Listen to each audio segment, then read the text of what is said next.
Hello, and welcome to Nonprofit Nation. I'm your host, Julia Campbell, and I'm going to sit down with nonprofit industry experts, fundraisers, marketers, and everyone in between to get real and discuss what it takes to build that movement that you've been dreaming of.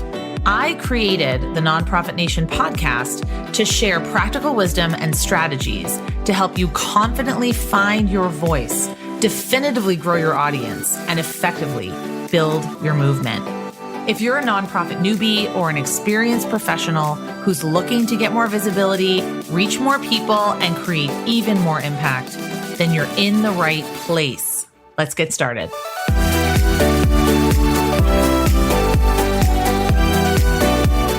Hello, everybody. Welcome back to another episode of Nonprofit Nation. As usual, I'm your host, Julia Campbell, and I am thrilled that you have me in your earbuds today, in your car, folding your laundry, driving, working out, whatever you're doing. I'm just so excited that you're going to be spending some time with me today. Now, my guest is a very special guest because this is a topic that I actually really don't know anything about. So if you don't know anything about cryptocurrency, crypto philanthropy, if you don't know anything about the giving block, if all of this kind of just makes your head spin, then this is definitely the episode for you. So I'm going to be learning along with you. My guest is Pat Duffy, and Pat created the Giving Block with co-founder Alex Wilson in 2018 to develop the leading solutions that charities, universities, and other nonprofits use to fundraise cryptocurrencies. And they quickly established themselves as the leading crypto fundraising experts through the explosive growth of their programs at Save the Children and United Way Worldwide. And over the last 4 years, the Giving Block has turned cryptocurrency into the fastest growing donation method, founding the industry's Giving Pledge, Giving Days, and crowdfunding platform. So I can't wait to dive in. And just a quick hat tip to Josh Hirsch, who is the social media manager for Susan G. Komen, for introducing us. And I know that they do a lot with crypto fundraising, and I can't wait to hear all about it. So, Pat, welcome to the show. Yeah, thanks so much for having me. Yes. How did you get into this work? What spurred the Giving Block? Oh my God. Into the nonprofit sector. I just kind of stumbled into it like a lot of us do.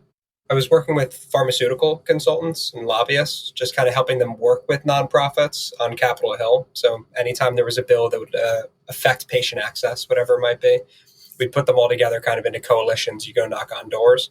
But met a lot of charities. They're doing that work. In the early days, ended up at one, the Lupus Foundation, as their integration director, just kind of a leadership transition. So building out the departments there with a new leadership framework, figuring out fundraising best practices was a good kind of crash course on nonprofit fundraising.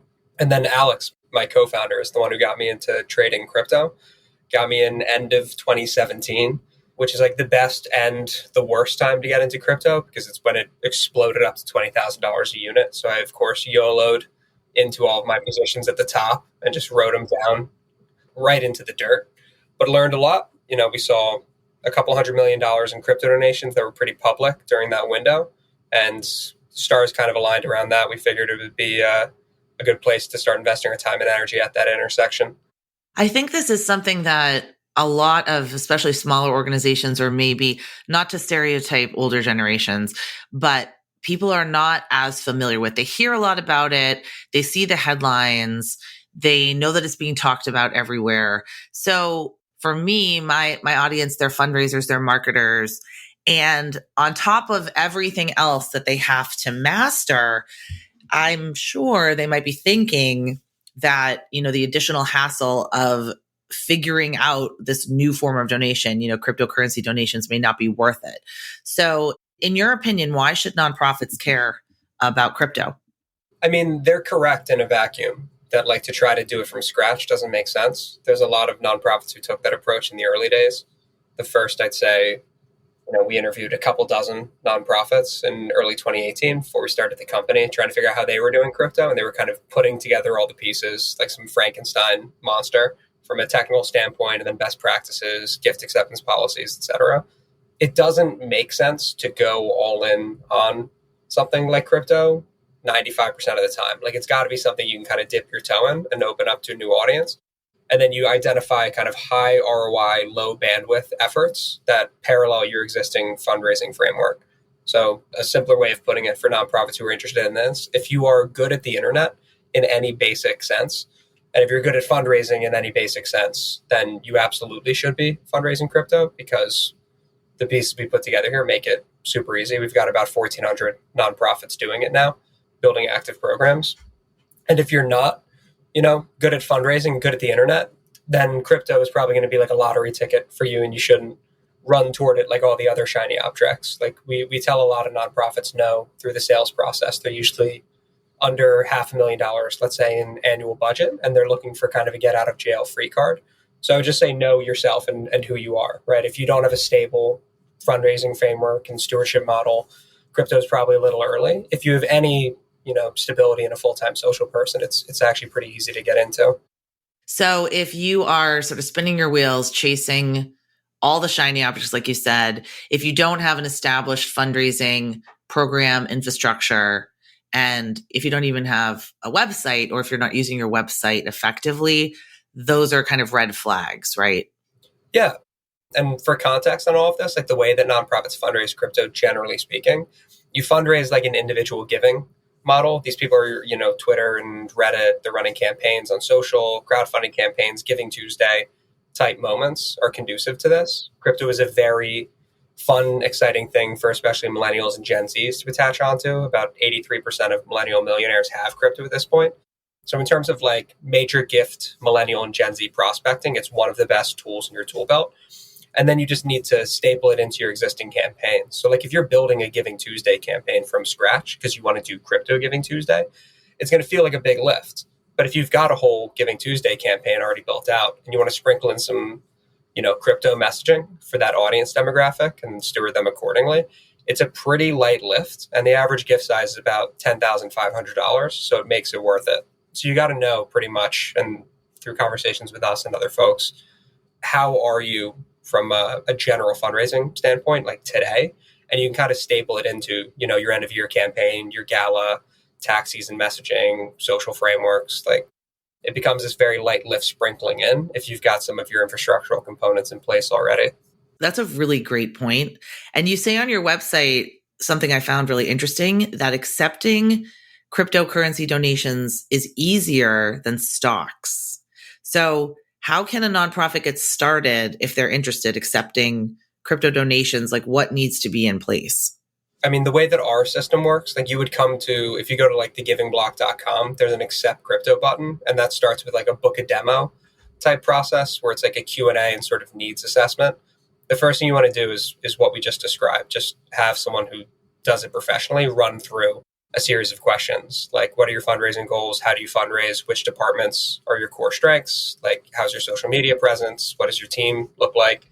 Figure out if you're innovative in other areas. Figure out, okay, you are a very innovative nonprofit in the San Francisco Bay Area with a super young audience or an older audience in the finance sector, and you're trying to get younger, okay, and you have 2 million followers on Twitter, okay, and you run big end of year campaigns, okay, and you have celebrity partners and a strong corporate partnerships arm. It's like, yeah, okay, crypto is the greatest thing that'll ever happen to you. And then all of the dots along that chart down to the many kind of $1 million type nonprofits who have a strong Twitter presence and know the social media game, but they're in a local area and they're sort of building their international audience using crypto. So step one is just having a pro run through in which areas are your strengths and weaknesses when it's going to come to getting into crypto. So you don't start doing like low ROI, high bandwidth things like running an NFT drop on your first day.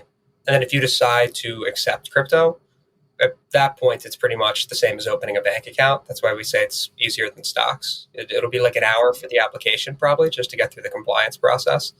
Misconception that crypto isn't regulated. It's aggressively regulated, which is good. That's what keeps everybody safe. But other than filling out that app for an hour, we would generate a widget, which is copy and paste that goes on the nonprofit site. The nonprofit pastes it on their site. And then everything beyond that is just strategy, which is, again, proportionate to what works best for you. Some nonprofits do very little on the crypto front. They do a little bit, they get a little bit, and they just kind of dip their toe in. Other nonprofits build it into a 7-8 figure revenue stream in their first year. Think like American Cancer Society or Save the Children's.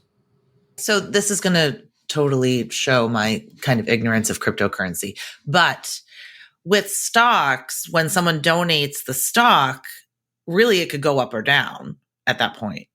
So is the same for cryptocurrency? Yeah, the beauty of the way we do it, most nonprofits use our auto sell function. So pretty much we're setting up an account that's like a brokerage account. It's like an exchange account, but without all the people and the brokers. It's all just automated. It's just tech instead of people. So that account exists. And what happens is, like, if a donor sends you cryptocurrency, as soon as it hits the account, it sells immediately for US dollars, so that there isn't a difference in price between the point in which it enters the system and the point in which it cashes out. Okay, that's really important to know, because the prices of all of these different cryptocurrencies are changing and fluctuating so wildly that that's really important for a nonprofit to know. Because to me, for the listener, they might be interested in this, but they're trying to formulate a plan. Like, how can I bring this to my board? How can I bring this to my executive director? How can I convince them that this isn't like playing the stock market, that this is a pretty secure form of donations? And that's actually really, really interesting.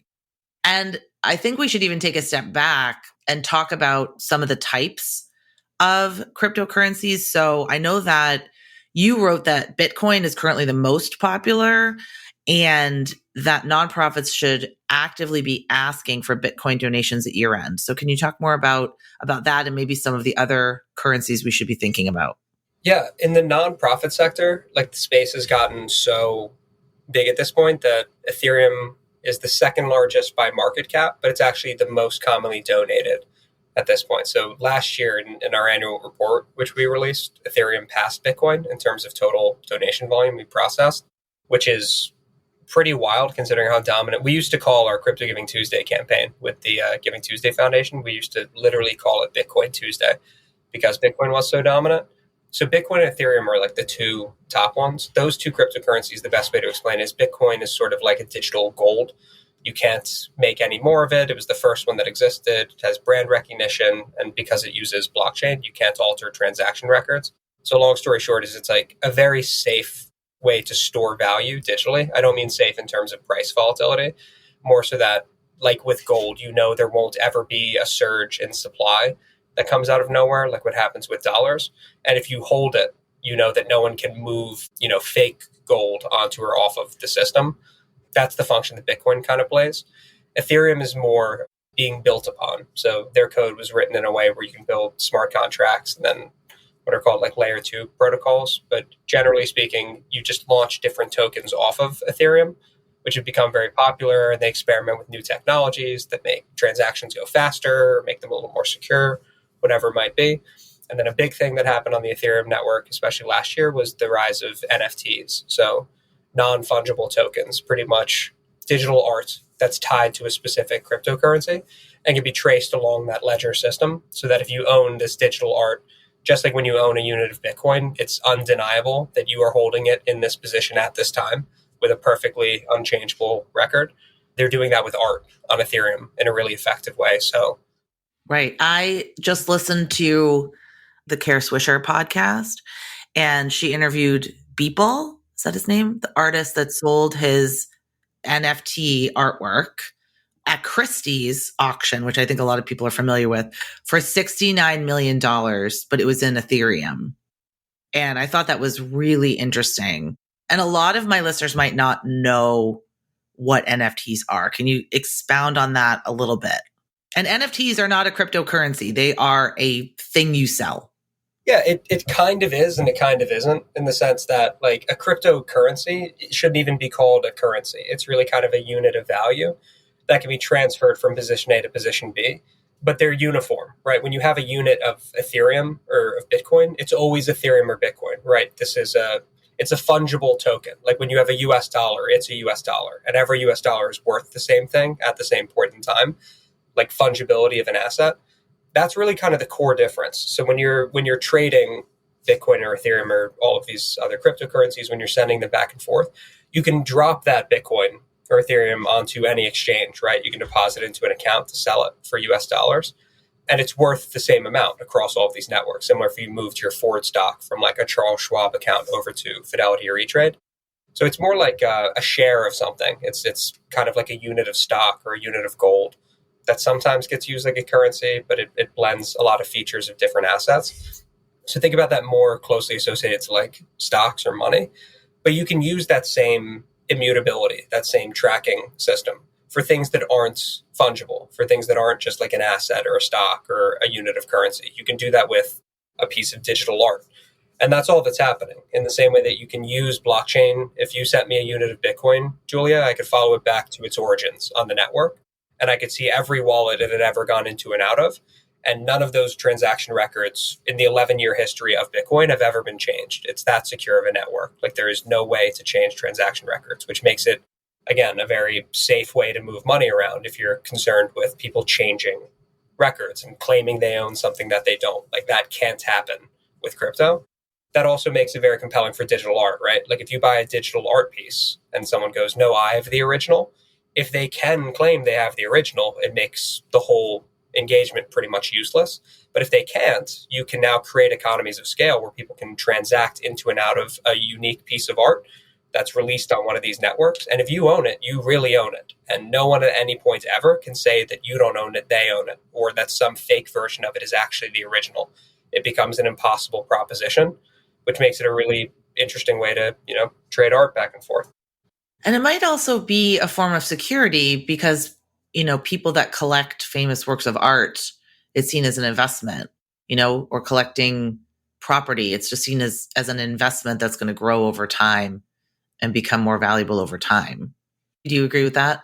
Yeah. And the record keeping can be tied to physical items too. So like that gets deep into the weeds on blockchain, but pretty much imagine you buy a house and instead of you getting a deed, they give you like an NFT or crypto equivalent. You have something that's stored in a wallet and someone's like, no, I own this house. But what you have is like a transaction record for the purchase of it that's unchangeable versus like a piece of paper that burns down, in a house fire. So like it's a record keeping system is pretty much what underlies a cryptocurrency or NFTs. Like that's the value prop. When people go, it's vaporware, like it isn't backed by anything. That's what it's backed by. It's the only form of assets, of money, of art that have ever been immutably tracked in a way where you cannot alter transaction records. Like the code is written in a way where that becomes impossible.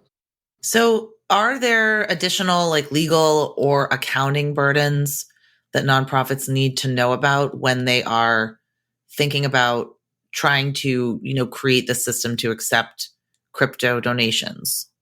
No, not if they're taking assets. So if a nonprofit accepts stocks, they know the deal where there's like, 8282s and 8283s on the donor and the nonprofit side, respectively. We have a process that automates that. And then tax receipt that the donor needs gets automatically generated. So that's taken care of. It's just a matter of like your bookkeeping, which is just like a report that you pull off of our dashboard, which has all of the transaction data. And then you reconcile that the same way you would with stocks or other assets. So it's all super similar. From a compliance standpoint, yes, like if you open up a wallet somewhere, that could be an issue. But like the way we do it is with an exchange. So we pretty much, our whole platform is built on top of a crypto exchange, which is the equivalent of like a Fidelity, but for crypto. So all of those considerations in terms of like KYC, AML, and then like SOC 1, SOC 2 compliance, blocking transactions from sanctioned countries, all of the concern points, those get handled on the exchange level. This is going to sound like a silly question to you, but I'm sure some of my listeners are wondering. So you do get all of the information on this donor and you can then cultivate them after. Sure, if you want to. We actually have an anonymous option the nonprofits can turn on or off. The majority of our clients, funny enough, will leave the anonymous option on, which I know people are always like, can we do that? Nonprofits always say, it's like, if you do it already, then fine. If you don't, then just turn it off. It's always kind of surprising to people, like how many nonprofits accept the anonymous option. We've always put it up there just because, like from a donor privacy rights standpoint, it seems appropriate. One of our biggest early donors, for context, it was a closeted gay man from the South and sent a couple $1 million to a nonprofit, like an LGBTQ org, and wrote like the most beautiful note of all time where they're just like, I've never been able to do anything like this because I don't have an anonymous option and I'm absolutely not going to trust a nonprofit with like all of my personal information tied to this big transaction that's like related to their lifestyle. So anyway, if you're a nonprofit who doesn't want to accept anonymous gifts, you just turn that off. It obviously creates more friction, but you turn that off, and then yes, you get all of the details that they enter into their donor form coupled with the transaction data, and you steward them in accordance with your policies.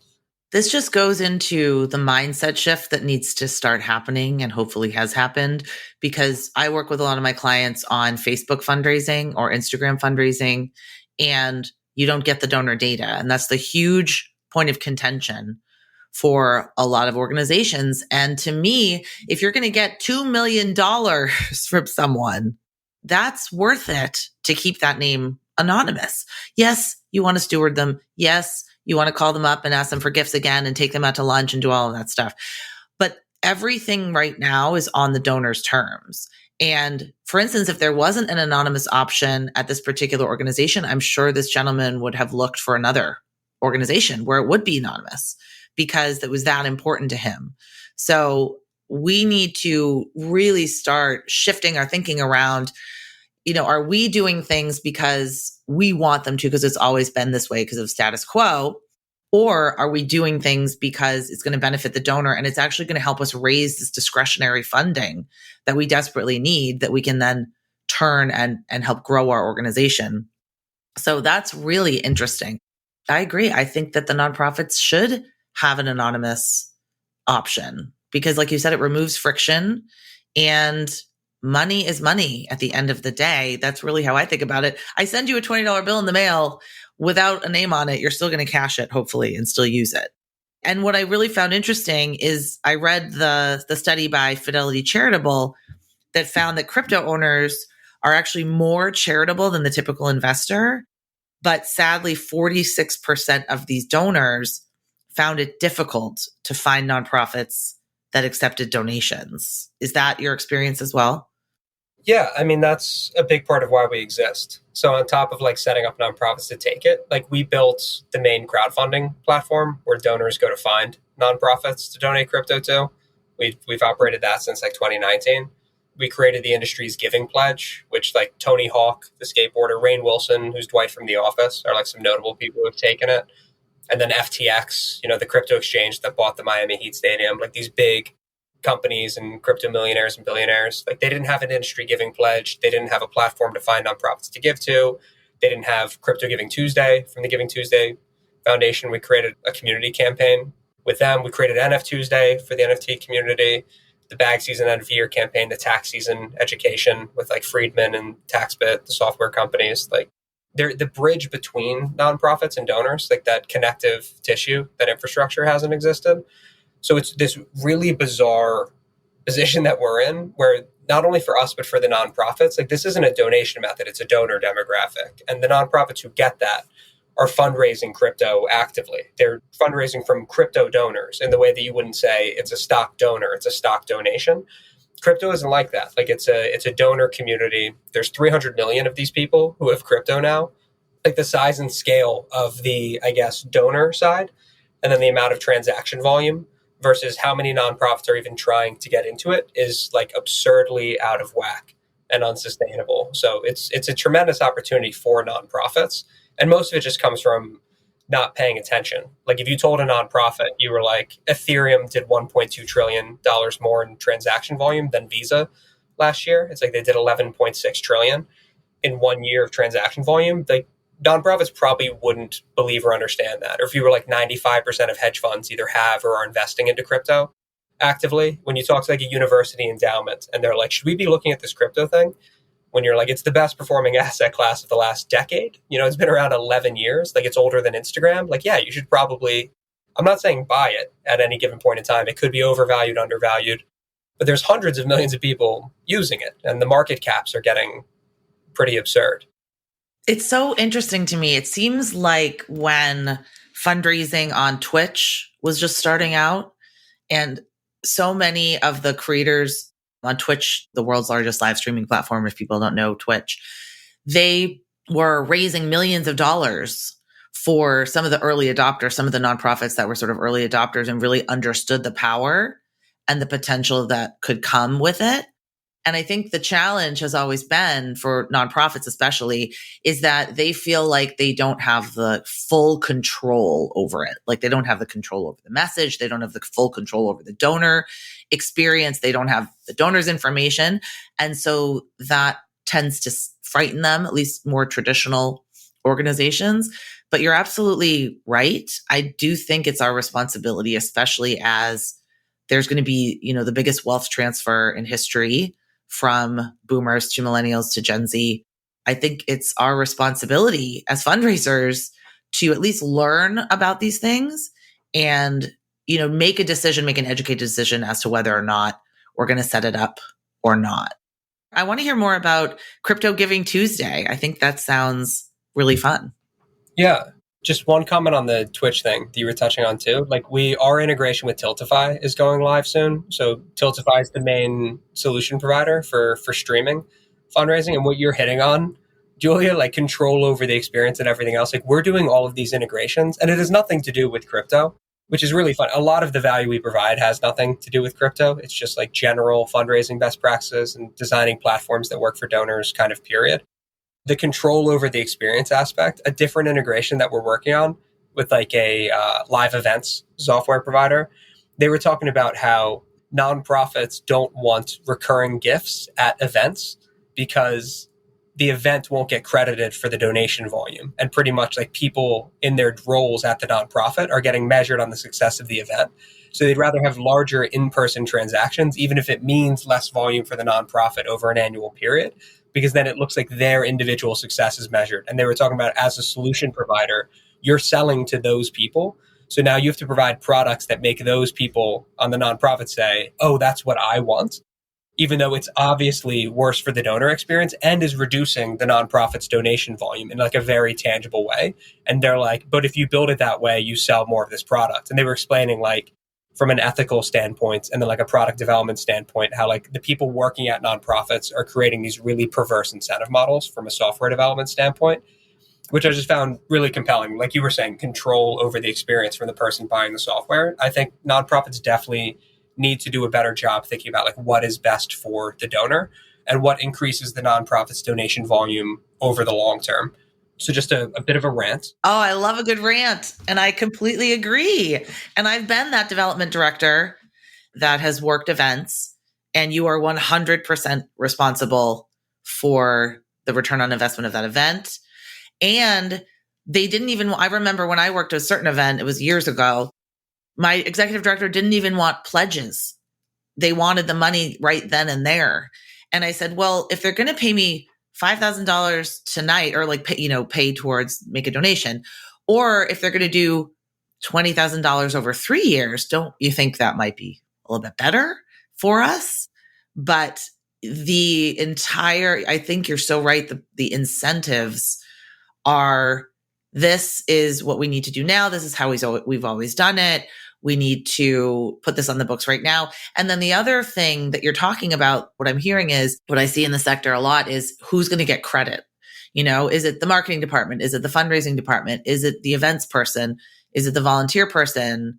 And the constant fighting over, who's going to get credit for this? Because when I think of Twitch, I think of fundraising, but I also think of marketing. It's a fantastic opportunity to market your organization to millions of people that might not have heard of you and to get exposure and visibility. So I do think that opportunities like crypto philanthropy and Crypto Giving Tuesday, NF Tuesday are opportunities to reach a new, more diverse, younger audience, which is what nonprofits so desperately want.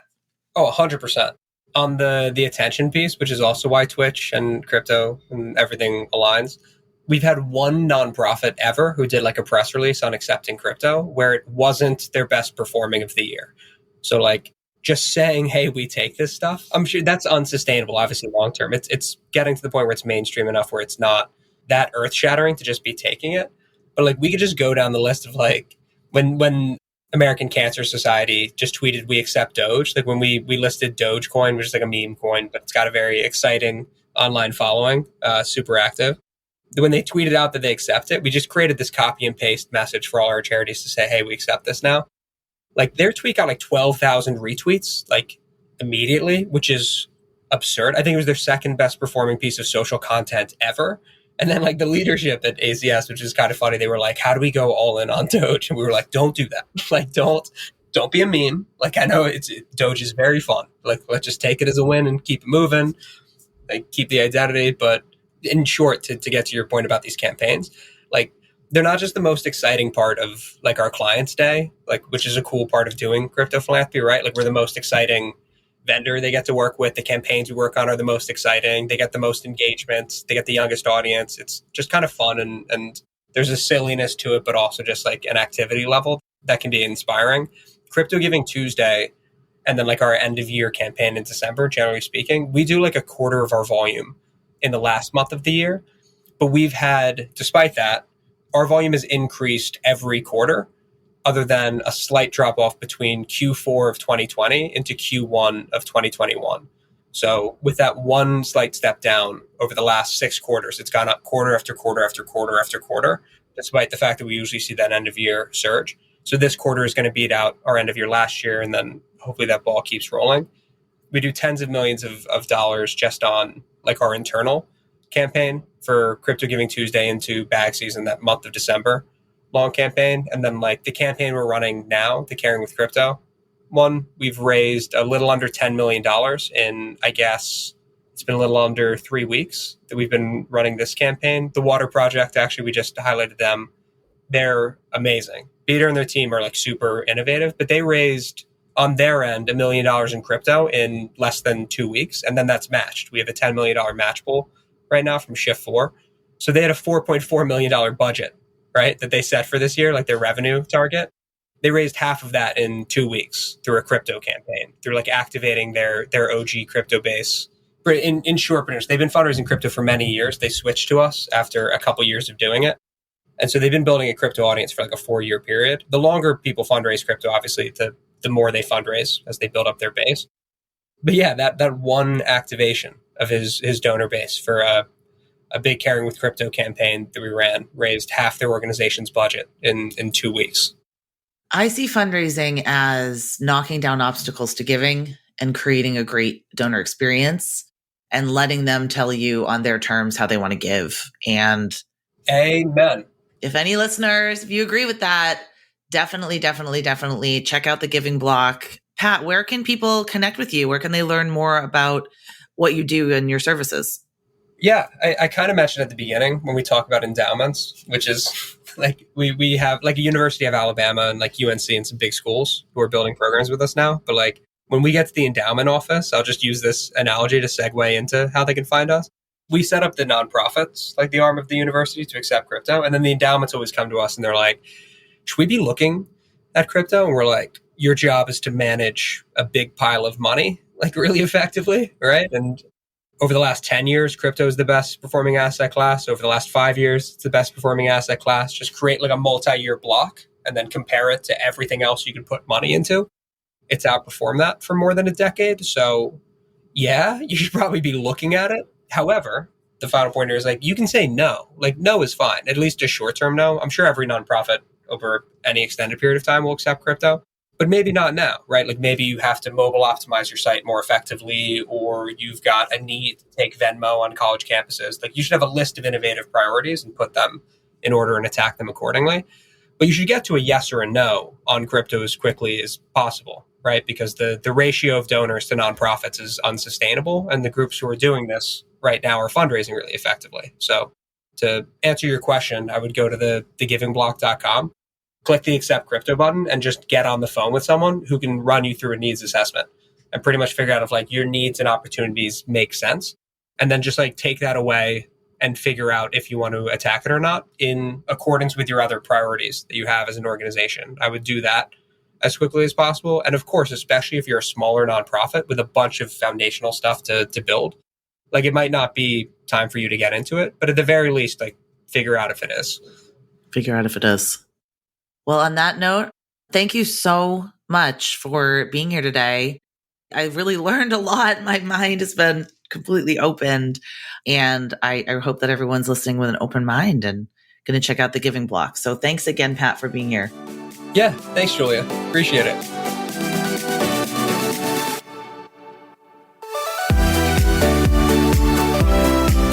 Well, hey there. I wanted to say thank you for tuning into my show and for listening all the way to the end. If you really enjoyed today's conversation, make sure to subscribe to the show in your favorite podcast app, and you'll get new episodes downloaded as soon as they come out. I would love if you left me a rating or a review, because this tells other people that my podcast is worth listening to. And then me and my guests can reach even more earbuds and create even more impact. So that's pretty much it. I'll be back soon with a brand new episode. But until then, you can find me on Instagram at Julia Campbell 77. Keep changing the world, you nonprofit unicorn.